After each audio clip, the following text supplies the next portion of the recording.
Qui bricole dans cette position? Personne, je suppose. Salut, le mec que tu vois là, c'est moi.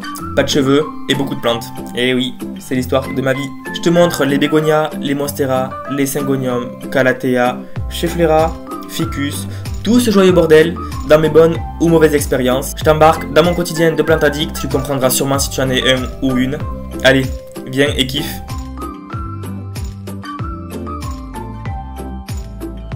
J'espère que tu vas bien. Ça va? Non mais je te pose la question, donc tu réponds. Je suis sûr que tu as répondu derrière ton écran. Aujourd'hui on se retrouve pour une vidéo sur le Zoom ta plante, concept assez récent dans la chaîne. Et on va faire aujourd'hui la vidéo sur le Dieffenbachia. T'es prêt? C'est parti.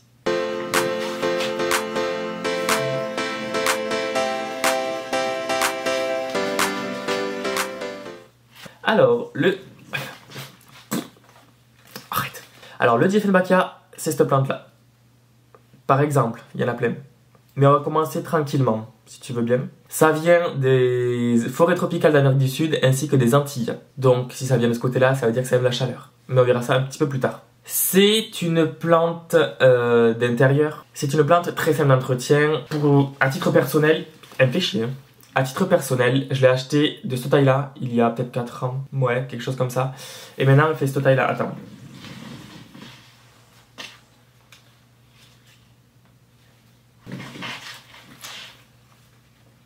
Il n'y avait qu'une tige et elle a commencé à exploser à partir de la 3e année vraiment. Alors, il y a de nombreuses variétés. Alors, il y a une trentaine d'espèces facilement qui sont connues. Après, il doit y en avoir plein d'autres, j'imagine. Alors, il y a la variété horticole Amonea. Je crois que c'est Amonea. Qui, elle, peut faire 2 mètres de haut, voire un petit peu plus. Alors que les autres, ça va être un petit peu plus petit, ça va être du 1,50 m en moyenne. Peut-être un peu plus aussi, en fonction de comment tu l'entretiens, bien évidemment. Tu as la variété Camilla, ça c'est la Camellia, en fait, si jamais. Elle est magnifique! Quand je l'ai achetée, elle avait beaucoup plus de vert. Bon, les feuilles étaient plus petites. Il y avait beaucoup plus de vert et très peu de jaune sur le feuillage. Et au final, elle est comme ça. J'adore. Il y a la variété Reflector, très connue. D'ailleurs, si tu passes par là et que tu es quelqu'un qui peut m'en donner, je veux bien. Il y a la variété Green Magic que je te montre. Elle est magnifique, elle est canon. Elle a eu du mal à s'adapter à la maison. Elle séchait tout le temps les bouts des feuilles, un peu comme ça. Mais au final, ça va. Elle a réussi à s'adapter. Trop mix. Et puis, il y en a plein d'autres, mais bon, je vais pas te les montrer parce que sinon, la vidéo, elle va durer 2 jours et demi. Pour son entretien, alors, je sais pas si tu as eu une expérience avec cette plante-là. Et si jamais ça s'est mal terminé, je comprends pas pourquoi. Puisque c'est vraiment une plante très très basique. Personnellement, elle ne m'a jamais posé de problème. L'entretien est très basique. Lumière indirecte. Alors, tu peux la coller à la vitre. Moi, la mienne, elle est collée à la fenêtre. Avec les syngoniums à côté du white butterfly, etc. Et elle n'a jamais brûlé, elle n'a jamais posé de problème. Pour l'arrosage, la plante, te le montre, en général, les feuilles peuvent s'affaisser quand elle a soif. Mais bon, il vaut mieux éviter que les feuilles s'affaissent. Tu l'arroses de manière régulière, ça va très bien. Au printemps, en été, tu peux te permettre un léger, mais je dis bien léger, excès d'arrosage. Mais bon, au bout d'un moment, il faudra aussi ramener du drainant dans le terreau parce qu'elle n'aime pas avoir les racines dans l'eau. Ce n'est pas une plante aquatique quand même, faut pas abuser. La chaleur de nos appartements convient assez en général, il n'y a pas trop de problème sur ça. Il faut éviter de descendre en général en dessous de 12 degrés, c'est mieux. Voilà, comme ça tu évites tous les problèmes. L'humidité, alors personnellement je ne lui en apporte pas du tout. Elle est en plus devant une fenêtre qui est souvent ouverte parce que il y a quelqu'un qui fume à la maison. Elle a potentiellement de tout petits légers courants d'air, mais vraiment 3 fois rien. Ou alors en tout cas elle n'en est pas impactée et ça c'est chouette. Le substrat, donc je te disais qu'il aimait un substrat drainant parce qu'il n'aime pas avoir les racines dans l'eau. Tu peux par exemple utiliser de la racée intermédiaire. Voilà. Ou si tu veux pas te casser la tête, du terreau et de la perlite. Voilà. Ou alors tu mets carrément un fond de bidergie dans le pot et tu mets que du terreau de rempotage. Je suppose que ça peut faire l'affaire. J'ai pas testé encore. Si tu as testé, fais-moi un retour s'il te plaît, merci. Particularité, attention, très importante, elle est toxique. Mais genre le feuillage, la tige, tout.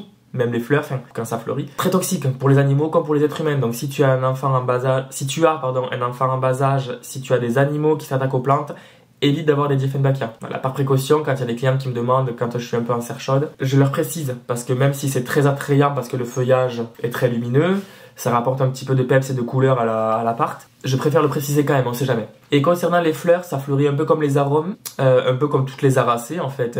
Ça fait un spat blanc, je crois, ou blanc crème. À l'intérieur, ça fleurit pas souvent. ou très rarement en tout cas. Perso, je n'ai pas eu l'honneur encore de la voir fleurir. Bon, en même temps, tu me diras, je m'en fous, c'est pour le feuillage que je la cultive. Très simple d'entretien. Elle m'a fait vraiment tous ses rejets à partir de la 3e année. Ah ben c'est une forêt de bordel maintenant le truc. Alors régulièrement, elle sèche des feuilles, c'est normal. C'est le développement qui veut ça. Du coup, les tiges se dénudent très facilement. C'est un peu dommage, mais bon, écoute, si la plante est fait comme ça dans son milieu naturel, enfin que je l'arrose d'ailleurs, c'est le développement normal. Très souvent en jardinerie, quand tu achètes un Dieffenbachia, je te montre, quand tu achètes un Dieffenbachia, en général en jardinerie, c'est des grosses tiges comme celle-là.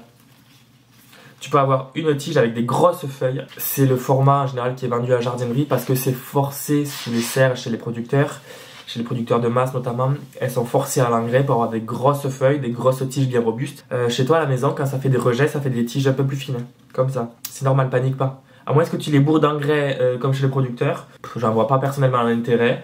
Tant que ça te fait des feuilles saines et de couleur, moi perso ça me va très bien.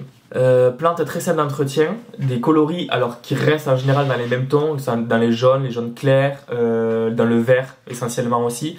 Tu peux avoir le réflector qui a des taches un petit peu bleutées je crois, mais grosso modo en général c'est les deux mêmes couleurs, le jaune et le vert. Après c'est les motifs qui diffèrent. Donc plante très simple d'entretien, plante très décorative mais juste très toxique. Donc voilà, il faut savoir marier les trois.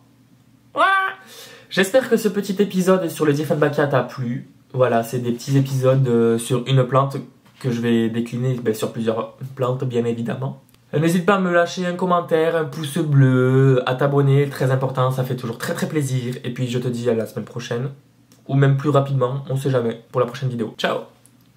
Je te mets mon Instagram aussi, c'est le même nom que la chaîne YouTube, PlanteLoverFR. N'hésite pas à me parler dessus si tu as des questions, si tu veux réagir à mes vidéos, si tu veux juste me parler. Tu es le et la bienvenue. En attendant, reste connecté, la semaine prochaine, nouvelle vidéo.